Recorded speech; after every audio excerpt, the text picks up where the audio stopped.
느린 풀이.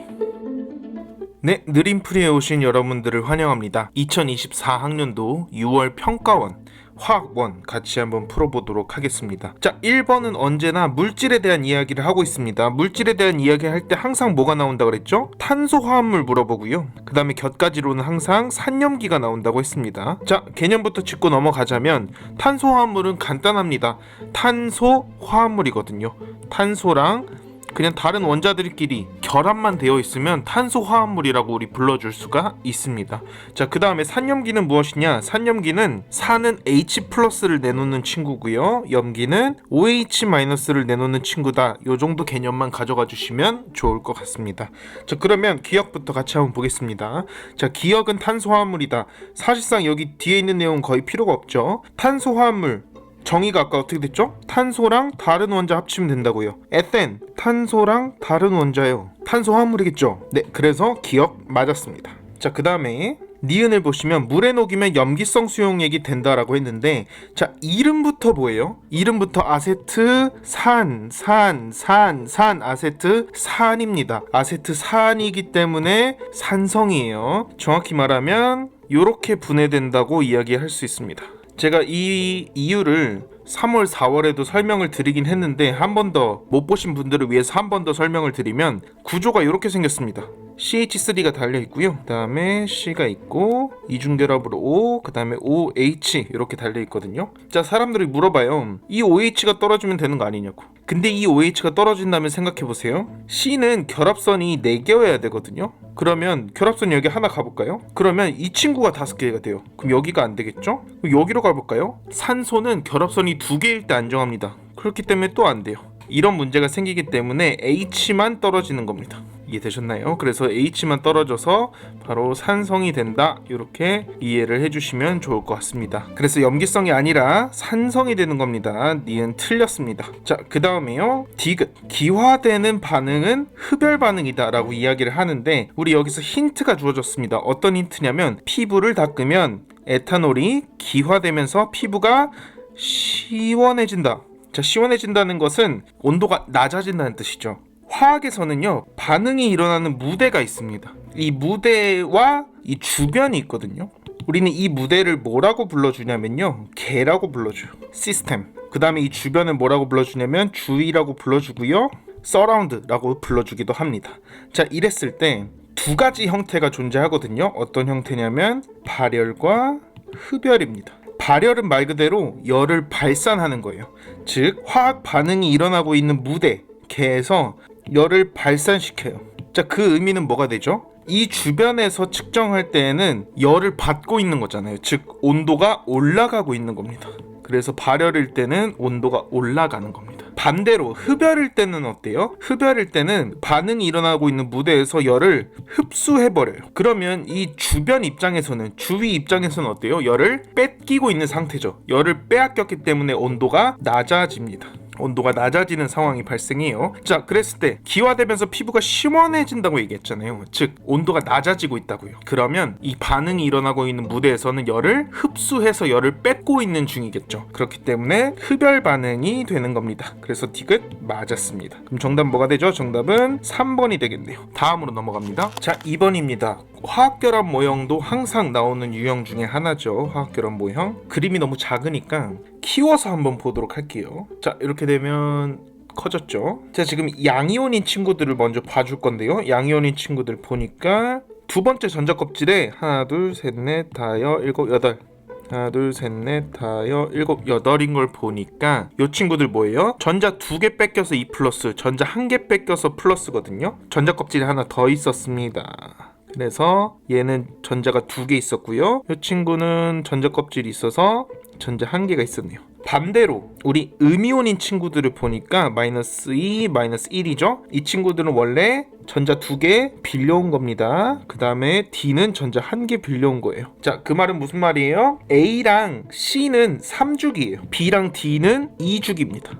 해서 A에서 D 2주기 원소는 2가지다. 맞는 말이죠? 기억 맞았습니다. 자, 그 다음에 A는 비금속 원소다라고 하는데, 우리 보통은 금속이면 양이온이고요, 비금속이면 음이온을 띱니다. 물론 예외로 수소 같은 것들도 있겠죠. 수소는 양이온인데도 비금속일 때가 있어요. 자, 그래서 니은은 우선 틀렸습니다. 금속이에요. 양이온이기 때문에. 자, 그 다음에 BD2를 한번 봐달래요. BD2는 아까 이야기한 대로 비금속이고요. 비금속입니다. 왜? 음이온을 띠고 있잖아요. 우리가 보통 비금속끼리의 결합을 공유결합이라고 이야기를 해줍니다. 좀 더 딥하게 들어가면 다른 것들을 봐야 되긴 하는데, 먼저 우리가 크게 나눠볼 수 있는 게 이온결합과 공유결합이 있거든요. 이온결합은 말 그대로 플러스랑 마이너스랑 끌어당기는 힘으로 하는 거고요. 공유결합은 전자쌍을 같이 공유해서 공유결합이 되는 거예요. 자, 근데 이 차이가 명확하게 나뉘어지는 게 아니고요. 어느 정도 이온결합 속성도 갖고 있고 공유결합 속성도 갖고 있습니다. 모든 결합이 나는 이온결합이야 만도 없고요, 공유결합이야 만도 없습니다. 하지만 어느 적정 수준을 넘어가면, 인간이 정했겠죠, 어느 적정 수준을 넘어가면 얘는 이온결합이라고 불러주자, 얘는 공유결합이라고 불러주자 라고 하는 것들이 있었습니다. 자, 그런데 여기서는 명확하죠. 왜? 둘 다 음이온이잖아요. 음이온끼리는 서로 끌어당기지 않는다고요. 서로 배척하죠. 서로 반발력이 생긴다고요. 그렇기 때문에 이 친구들은 전자적으로 서로 끌어당겨서 결합이 되기는 쉽지 않습니다. 그렇기 때문에 전자를 공유해서 우리 서로 옥텟 규칙을 만족해야 되니까 우리 서로 공유해가지고 결합을 이뤄보자 라고 해서 만난 친구들이라는 거죠. 그렇기 때문에 이 친구들은 이온결합이 아니고요, 공유결합이 되는 겁니다. 그래서 디귿은 틀렸습니다. 그럼 정답 뭐가 되죠? 정답은 1번이 되겠네요. 다음으로 넘어갑니다. 자, 3번으로 왔습니다. 3번은 반응에 대한 이야기인데요. 어떤 반응이냐면 기체끼리 한 반응을 이야기를 하는 것 같아요. 자, 이거 4월에서도 비슷한 문제 나왔어요. 이상기체 상태 방정식에서 온도 압력 일정하다는 조건을 주었었거든요. 그래서 부피랑 몰수 비례한다는 어떤 트릭을 파놓고 문제를 줬던 건데, 여기서는 그렇게까지 함정을 파놓진 않았지만 여러분 항상 기억해 두시고 유념해 두시고 문제 풀어 가셔야 된다는 거 한번 알아두고 가겠습니다. 왜냐면 여기는 뭐 밀폐용기 이런 말도 없어요. 온도압력 일정한 말도 없기 때문에 이 친구를 우선은 무시하고 가겠습니다. 반응 전을 한번 보겠습니다. 지금 까만색 애가 X고요, 투명한 애가 Y예요. 자, 그랬을 때 지금 반응 전에는 XY인 친구가 2개 있고요, Y2인 애가 3개가 있습니다. 자, 그렇다가 반응 후에는 어떻게 되죠? 반응 후에는 얘네가 결합을 했나봐요. XY2가 2개가 있고요, Y2가 2개 있습니다. 자, 그 말은 무슨 말이에요? Y2가 1개 반응했대요. Y2가 1개를 반응했더니 XY2 2개가 생성됐어요 라는 뜻이거든요. 이 문장이 바로 그대로 디귿에 있습니다. 반응한 양의 Y2가 2몰이면 얘가 2몰 반응했으면 XY2는 4몰 생성됐겠지 라고 물어보고 있는 거예요. 1개 생겼을 때 2개 생성됐으니까 2몰 반응하면 4몰 생성되겠죠. 그래서 디귿 맞았습니다. 자, 그 다음 물어보네요. 전체 분자수는 반응 전과 후가 같다. 요거는 그대로 세워주시기만 하면 되겠습니다. 자, 2 더하기 3, 5, 2 더하기 2, 4. 그래서 서로 분자수가 다르죠. 그렇기 때문에 기억 틀렸습니다. 니은은 생성물의 종류는 한 가지다라고 되어 있어요. 지금 생성물에 있는 이 반응 후를 잘 살펴보면요, 총 2가지가 있거든요. XY2가 있고요, Y2가 있었습니다. 하지만 Y2는 반응물에도 있었죠. 생성물뿐만 아니라 반응물에도 있었기 때문에 오로지 생성되는 친구는 XY2 한 가지뿐이다. 그래서 생성물 종류는 한 가지이다 라고 말하는 니은은 맞았습니다. 그럼 정답 뭐가 되죠? 정답은 4번이 되겠네요. 다음으로 넘어가겠습니다. 자, 4번도 똑같이 결합에 관련된 내용이 나왔습니다. 자, 그런데 먼저 문제를 살펴보기 전에 여러분들이 분자가 어떻게 생겼는지를 감을 좀 잡고 가시면 굳이 막 원리를 파악해서 막 논리적으로 풀지 않아도 되거든요. 흔히 화학이 왜 암기 과목이라고 오해를 받았냐고 하면 문제 풀 때 암기하면 빠르기 때문이에요. 너무 슬픈 이야기지만 원리에 따라서 차근차근 풀어도 충분히 답은 나오는데, 그러면 탐구는 거의 시간 싸움이잖아요. 근데 그 시간 싸움에서 밀리게 된다는 거죠. 그래서 아쉽지만 여러분들이 시험에서 자주 나오는 분자들의 분자식 정도는 이미 파악을 하고 계시는 게 좋습니다. 자, 그렇기 때문에 제가 여기 나와 있는 분자식들을, 구조식들을 전부 다 한번 써볼까 해요. 그래서 여러분들이 조금 더 익숙해지도록 한번 해보겠습니다. 자, 먼저 출발은 루이스 전자점식부터 해야 됩니다. 루이스 전자점식은 원자과 전자, 즉 체외각 전자를 그려주는 거겠죠. 먼저 수소는 전자 1개 있고요, 산소는요 체외각 전자가 6개 있습니다. 질소는 5개, 플루오린은 7개가 있습니다. 그 다음에 탄소가 4개 있고요. Cl, 클로로는 F랑 같은 족이어서 7개가 존재하게 됩니다. 자, 이랬을 때 제일 흔한 H2O부터 같이 그려볼까요? H2O는 산소 있고요. 수소 하나, 수소 둘 해서 얘를 그려주면 이런 모양이 되거든요. 근데 왜 굳이 이런 모양이 아니고 이런 모양일까? 라고 한다면 이 친구는 원래 정사면체였었습니다. 제가 정사면체였다는 표현을 쓰는 이유가 있습니다. 가운데 산소가 있었고요. 양 꼭지점으로 수소가 있었거든요. 그래서 이렇게 연결되는데, 그럼 나머지 이 친구들은 뭐냐? 여기에 있는 비공유 전자쌍이었습니다. 여기 비공유 전자쌍 있는 걸 보이시죠? 이 비공유 전자쌍은 반발력이 너무 심해서요, 이 친구들을 쪼그라들게 만듭니다. 쪼그라들게 만들어서 구분 상태가 된 거예요. 흔히 이 각도를 우리 104.5도라고 하죠.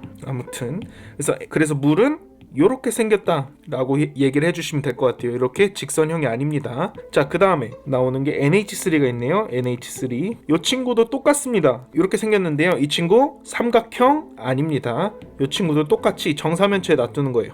정사면체 놔둬서 가운데 질소가 있었고요. 각 꼭지점으로 수소 있었거든요. 자, 그런데 비공유 전자쌍이 있었으니까 이 친구가 반발력이 너무 세서 이 친구들을 쪼그라들게 만들 거예요. 그러면 이 친구는 삼각뿔이라고 불러주게 됩니다. 그 다음에 나오는 피날레가 바로 CH4겠죠. 이 친구는 완벽하게 정사면체에 모두 들어맞게 됩니다. C가 있고 각 꼭지점마다 HHH가 있어서 비공유 전자쌍 없이 모두 결합을 하고 있는 형태라고 생각을 해주시면 되겠습니다. 그래서 H2O, NH3, CH4 이렇게 있고요. 또 다른 거를 그려보면 여기 나와 있는 걸로 먼저 해볼까요? O2가 나왔네요. O2는 산소가 2개 있고요. 이 친구들이 각각 옥텟 규칙을 만족해야 되잖아요. 그래서 이런 식으로 반응하게 됩니다. 이 친구 전자 6개인 거 보이세요? 최외각 전자 6개. 이 친구도 최외각 전자 6개죠. 자, 그런데 이 친구들은 공유했으니까, 공유했다고 생각하면 요거 8개 맞아요? 맞습니다. 요거 8개 맞습니까? 맞습니다. 해서 서로 옥텟 규칙을 만족하기 때문에 이 친구는 그려주면 이런 식으로 되겠죠. 그래서 산소는 총 2가지 결합선을 갖게 되고요. 질소 같은 경우에는 루이스 전자점식을 그려주게 된다면 이 친구 5개인 거 보이세요? 5개 맞고요. 나머지 5개인 거 보이시죠? 그런데 공유했으니까 이 친구 보시면 8개고요. 이 친구도 이렇게 보면 8개입니다. 그래서 서로 옥텟 규칙을 만족하기 때문에 N2는 결합선이 3개입니다. 그런데 여기 O2이기 때문에 우리는 뭘 하나 유추해 볼 수 있냐면요, CO2를 유추해 볼 수 있습니다. CO2는요, 탄소는 최외각 전자가 4개라고 했죠. 그리고 산소도 하나하나씩 줍니다. 하면 옥텟 규칙 만족했는지 볼까요? 8개 만족했네요. 그래서 CO2는 어떻게 그려주냐? 이렇게 그려주게 됩니다. 이 친구는 구분형이 아닌가요? 아닙니다. 왜? 비공유 전자쌍이 없거든요. 그렇기 때문에 완벽한 직선형이라고 이야기를 해줄 수 있습니다. 그래서 제가 지금 현재 직선형인 것들을 제가 한번 그려본 겁니다. 자, 이 정도 그렸으면 이제 문제로 들어가도 될 것 같은데, 문제로 들어가기 전에 또 하나 살펴봐야 될 개념이 하나 있습니다. 자, 이 쉬운 문제 이렇게까지 오래 붙잡고 있죠.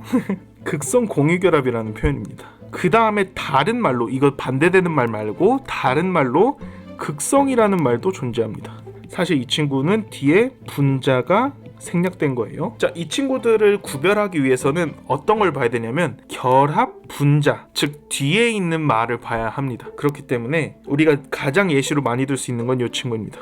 바로 아까 그렸던 CO2입니다. 자, 그랬을 때 극성 공유 결합이라는 건요, 결합만 보면 됩니다. 분자 전체를 보는 게 아니라 이 탄소와 산소의 결합을 보면 되는 겁니다. 또 탄소와 산소의 결합만 보는 게 결합인 거고요. 극성 분자를 이야기할 때는 이 분자 전체를 봐줘야 된다는 뜻입니다. 이해가 되셨나요? 그러면 이 친구들 살짝 지워주고, 극성이라는 건 극을 띈다는 거거든요. 플러스 극이나 마이너스 극을 띈다는 거예요. 플러스 성질이 있다, 마이너스 성질이 있다가 극성이에요.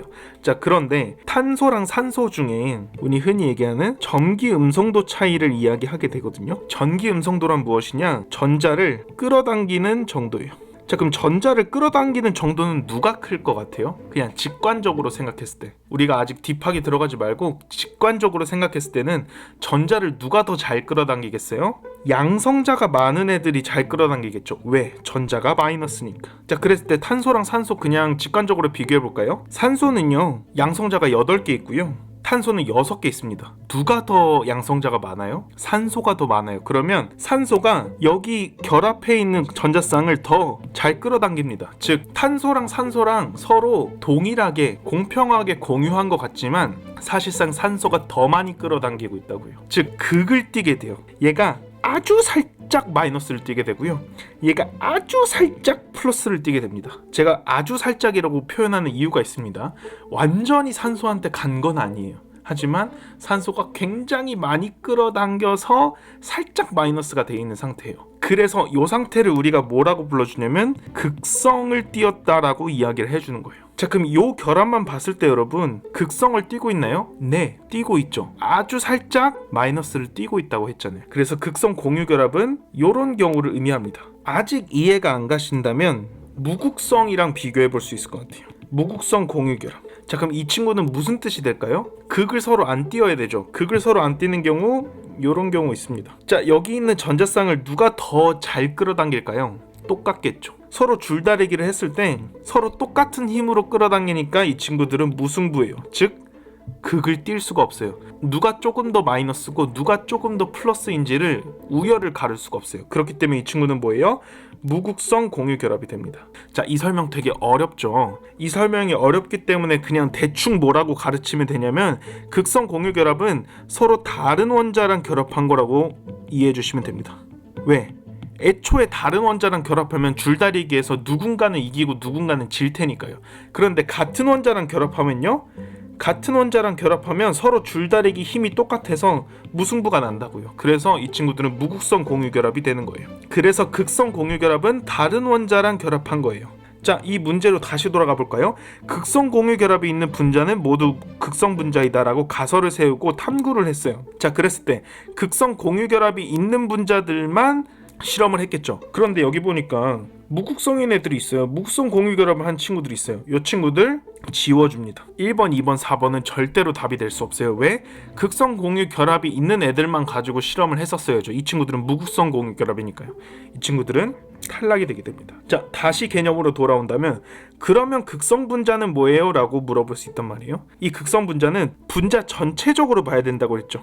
이 친구는 완벽한 직선형입니다. 자, 그러면 이 탄소를 기점으로 또 줄다리기를 해보는 거예요. 그러면 산소와 산소가 똑같은 힘으로 끌어당기고 있겠죠. 자, 그럼 이 상태 뭐라고요? 극을 안 띈다고요. 그럼 이 친구는 무극성 분자가 됩니다. 어라? 이 친구는 극성 공유 결합을 갖고 있는데 분자 전체적으로 봤을 때는 무극성 분자를 띠고 있네요. 그래서 여러분이 이 개념을 서로 나눠서 보실 수 있어야 하는 겁니다. 그리고 가장 중요한 건 이 뒤에 부분을 보시면 된다는 거예요. 결합을 이야기하는 건지 분자를 이야기하는 건지를 여러분들이 파악을 하시면 됩니다. 그래서 문제에도 똑같이 주어졌죠. 극성 공유 결합과 극성 분자라는 표현이 존재했잖아요. 그렇기 때문에 이 부분을 유념해서 살펴봐 주시면 좋을 것 같습니다. 그래서 개념은 이 정도까지 살펴봤고, 자, 그러면 우리 1번, 2번, 4번 지워줬으니까 3번 아니면 5번 어떻게 되는지를 우리가 파악을 해보면 좋을 것 같아요. 자, 그랬을 때 기억은 극성이고 니은은 무극성이 돼요. 자, 그랬을 때 CF4, HCl 두 가지만 비교를 해주면 되네요. 자, 아까 CF4는 우리 CH4 그렸던 거랑 똑같습니다. 정사면체가 있고요. 가운데 탄소가 있습니다. 그리고 플루오린이 각각 있어요. 자, 그러면 이 탄소를 기점으로 플루오린이 각각 똑같은 힘으로 전자쌍을 끌어당긴다고 생각해 봅시다. 자, 그랬을 때 정사면체는 이 힘이 똑같아져서 줄다리기에서 아무도 이기는 친구가 없습니다. 줄다리기에서 아무도 안 이긴다 그러면 뭐라고요? 무극성이라고. 줄다리기에서 아무도 안 이기는 거 무극성. 그러면 이 친구는 니은이 돼야겠네요. 자, 반대로 HCl은 이렇게 그려줄 수 있을 것 같은데 CL이 조금 더 전자를 잘 끌어당기기 때문에 부분적으로 음전화가 되고요, 부분적으로 양전화가 됩니다. 그렇기 때문에 이 친구는 우리가 극성이라고 불러줄 수 있겠죠. 그래서 극성에는 HCl이 들어가야 됩니다. 자, 그럼 복이 어디 있죠? 그럼 복이 찾아보면 그럼 복이 5번이 되겠네요. 다음으로 넘어갑니다. 자, 이 문제는 동적 평형에 관한 이야기인데요. 우리는 원래 동적 평형을 이야기할 때 주로 등장했던 주인공들이 물이었고요, 수증기였습니다. 다만 이 문제에서는 주인공이 뭐로 바뀐 거냐면요, 요드 고체 상태인지 요드 기체 상태인지로 변한 것 뿐입니다. 이거 말고는 달라진 점이 없어요. 그래서 여러분은 헷갈리시면 요거 두 개로 치환해서 생각을 해주셔도 돼요. 자, 그랬을 때 용어가 살짝 달라지죠. 왜냐, 물이 수증기로 되는 거 뭐라고 하죠? 우리 증발이라고 표현을 하고요, 반대로 수증기가 물이 되는 거 우리 응축이라고 표현합니다. 그런데 고체가 기체가 되는 걸 뭐라고 하냐면 승화라고 표현을 하고요, 기체에서 고체가 되는 것 또한 승화라고 불러줍니다. 같은 표현이 쓰기 때문에 이 부분에서 어떤 상태인지를 잘 봐주셔야겠죠. 자, 그랬을 때 개념부터 한번 짚고 넘어가 봅시다. 맨 처음에 밀폐된 진공 용기 안에 I2 고체 상태밖에 없었습니다. 고체 상태밖에 없다가 이 친구가 점점 승화를 하겠죠. 승화를 하면서 I2랑 I2 기체가 함께 존재하게 됩니다. 계속 승화를 하고 있겠죠. 근데 반대로 이 친구도 똑같이 고체 상태로 승화를 하고 있습니다. 그러다가 동적 평형을 만나게 되면요, 양의 변화가 생기지 않습니다. 자, 그럼 양의 변화가 생기지 않는다고 이 친구들이 승화를 멈춘 걸까요? 아닙니다. 승화의 속도가 똑같아졌기 때문에 양의 변화가 생기지 않는 것처럼 보이는 겁니다. 그냥 우리가 바깥의 관찰자 시점에서는 양의 변화가 더 이상 일어나지 않고 있기 때문에 반응이 끝났나 보다, 변화가 끝났나 보다라고 생각을 하지만 이 친구는 끊임없이 승화를 하고 승화를 하는데 속도가 같기 때문에 마치 양의 변화가 없는 것처럼, 멈춰져 있는 것처럼 보이는 것 뿐이라고 여러분이 이해를 해주시면 좋을 것 같습니다. 자, 그랬을 때 동적 평형은 언제 일어났대요? ET에 일어났대요. ET에 일어난 게 중요합니다. 자, 그랬을 때 기체의 양을 물어봤거든요. 양의 변화는 존재한다고요? 동적 평형 이후에는 존재하지 않는다고요. 그러면 B는 X랑 똑같겠죠. 그 다음에 원래 기체가 있었어요? 아니요, 고체만 있었거든요. 그러면 기체는 점점 늘어났다가 같아지는 양이 될 거예요. 그래프를 그려주면 이런 식으로 되겠죠. 점점 많아졌다가 같아지게 되는 지점이 오게 될 겁니다. 여기가 ET가 되겠죠. 자, 그래서 점점 많아지는 거니까 시간이 앞에 있으면 그 친구는 양이 적었겠죠. 왜? 점점 많아지고 있으니까요. 그럼 자연스럽게 A랑 B를 비교했을 땐 B가 훨씬 더 많다는 걸 이야기해 줄 수 있겠네요. 자, 그럼 기억은 B는 X랑 똑같으니까 X가 A보다 크다. 기억 맞았겠죠. 그다음 니은 봐볼까요? T일 때 기체가 고체로 승화되는 반응이 일어나지 않는다? 아니죠. 여기 계속 일어난다고 했잖아요. 기체가 존재하는 그 순간부터는 무조건 승화가 생긴다고 생각을 해주시면 됩니다. 그래서 니은 틀렸습니다. 자, 디귿 한번 봐볼까요? ET일 때, 동적 평형인 상태일 때 바로 나왔네요. 승화되는 속도와 승화되는 속도는 같다란 뜻이죠. 비율로 했을 때 1이 나온다는 건 얘 넘겨주면 같다는 뜻이잖아요. 같다라고 우리 아까 개념 살펴보면서 이야기를 했습니다. 그렇기 때문에 디귿 맞았습니다. 자, 그럼 정답 뭐가 되죠? 정답은 3번이 되겠네요. 다음 페이지로 넘어갑니다.